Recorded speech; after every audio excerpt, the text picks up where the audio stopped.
அனைவருக்கும்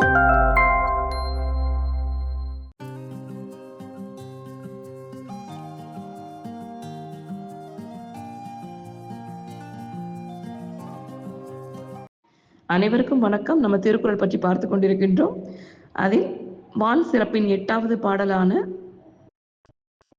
சிறப்பொடு பூசனை செல்லாது வானம் வரக்கு மேல் வானோர்க்கும் ஈண்டு அப்படிங்கிற பாடலோட பொருள் பார்க்கலாம்.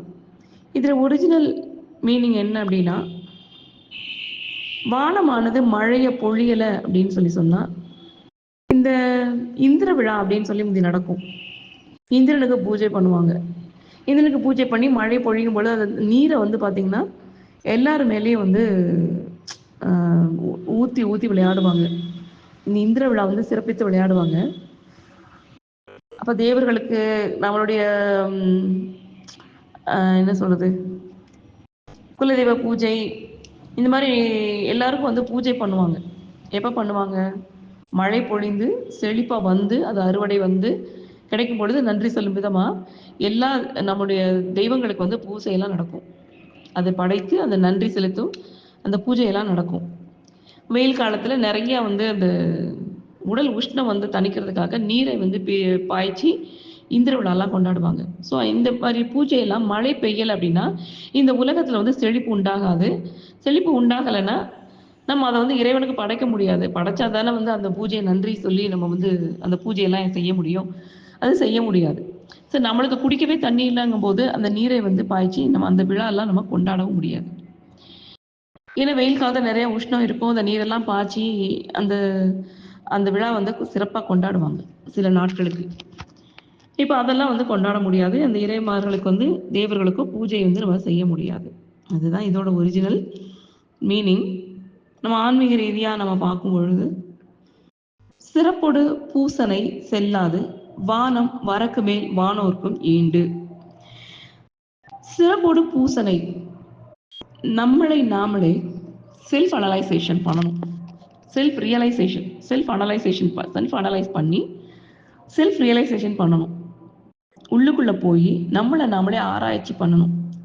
பூசனை, அந்த பூசனைன்னா நம்மளை நாமளே வந்து யார் நினச்சி கடவுளாக நம்மளை உணர்ந்து துதிக்கிறது. அந்த துதிக்கிறதுக்குள்ள செயலை நம்ம செய்யணும். செல்லாது வானம், வானம்னா வெளி, வரக்கு மேல் வானோர்க்கும் ஈண்டு. இந்த வெளிக்குள் இருந்து நம்மை ஆட்சி செய்யக்கூடிய அந்த மறைபொருளான அந்த இறை ஆற்றலை நம்ம உணர்ந்து நம்ம என்ன பண்ணணும்? நாமும் அந்த இறைவனுக்கு நிகராக, வானோருக்கு நிகராக நாம செல்லணும். அப்போ நாம நம்ம செல்ஃப் ரியலைசேஷன் பண்ணினா மட்டும்தான் நாம் அந்த நிலையை அடைய முடியும். இறைவா பெருநிலையான அந்த இறைவன் நிலையை நாம அடைய முடியும். அப்ப என்ன பண்ணணும்? சிறப்போடு பூசனை செல்லாது வானம் வரக்கு மேல் வானோருக்கு ஈண்டு. நம்மள அங்க வந்து கொண்டு செல்லாது, மேல் நோக்கி நம்மளை வந்து கொண்டு செல்லாது. எப்போ நம்மளை நம்ம உணர்ந்தால் மட்டும்தான் அந்த நிலையை நம்ம அடைய முடியும். நம்மளை நம்ம உணராம நம்ம எங்கேயும் போக முடியாது. தன்னைத்தான் உணரணும் அப்படின்னு சொல்லி சொன்னா நம்மளை நாமே செல்ஃப் அனலைஸ் பண்ணி செல்ஃப் ரியலைசேஷன் நடக்கணும் நமக்குள்ள, நம்ம யாருங்கிறது. சரியா? நன்றி.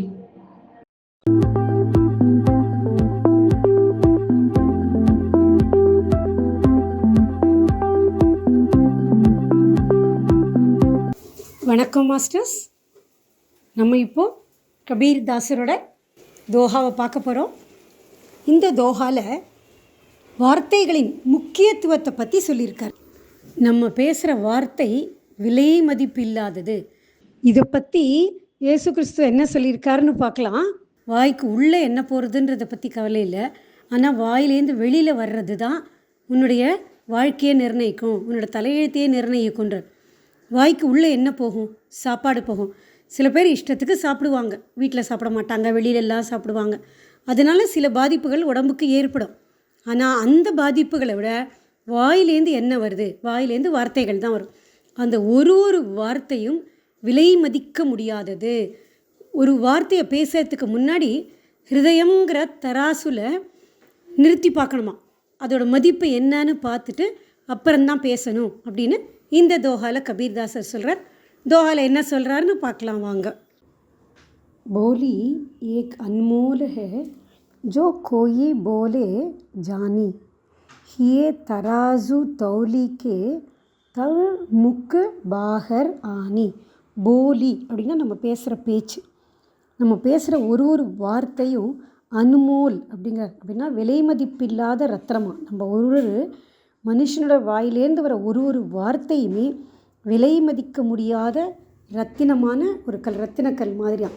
யார் ஒருவர் நம்ம என்ன பேசுகிறோம் அப்படிங்கிறதுக்கு ஒரு உண்மையான சரியான அர்த்தத்தை புரிஞ்சுண்டு பேசுகிறானோ அவன் எப்போவுமே தன்னோட ஹிருதயங்கிற ஒரு தராசுல எடை போட்டுட்டு தான் பேசுவான். அதான் தன்னுடைய மனசுலேருந்து தன்னோட மனசில் நினச்சி அதை வாயால் பேசும்போது அது மற்றவங்களுக்கு எந்த விதமான பாதிப்பையும் உண்டாக்காமல் இருக்கா, நம்ம பேசுகிற வார்த்தையினால் அடுத்தவங்க மனசு கஷ்டப்படாமல் இருக்காங்களா, அடுத்தவங்க மனசு குளிர்றதா அப்படிங்கிறத யோசித்து பேசணும்.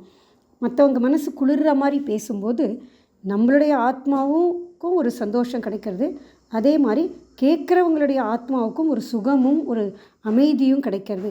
அதனால் எப்போதுமே நம்ம பேசும்போது நம்மளுடைய வார்த்தைகளில் ரொம்ப கவனமாக இருக்கணும் அப்படின்னு கபீர்தாசர் சொல்கிறார். கபீர்தாசர் சொன்ன மாதிரி எப்போதுமே நம்ம மீட்டி வாணி இனிமையான வார்த்தைகளை வாழ்க்கையில் இனிமேல் பேசணும்னு ஒரு சங்கல்பம் எடுத்துக்கலாம் மாஸ்டர்ஸ். எல்லாரும் இந்த வாய்ப்பு அளித்ததுக்கு ரொம்ப நன்றி. இனிமேல் எல்லாரும் யார்கிட்ட பேசினாலும் சரி, நம்மளோட பெரியவங்களோ சின்னவங்களோ அகங்காரத்தை விட்டுட்டு இனிமையாக எல்லாரும் பேசணும்னு உங்கள் கிட்டலாம் கேட்டுக்கிறேன் மாஸ்டர்ஸ்.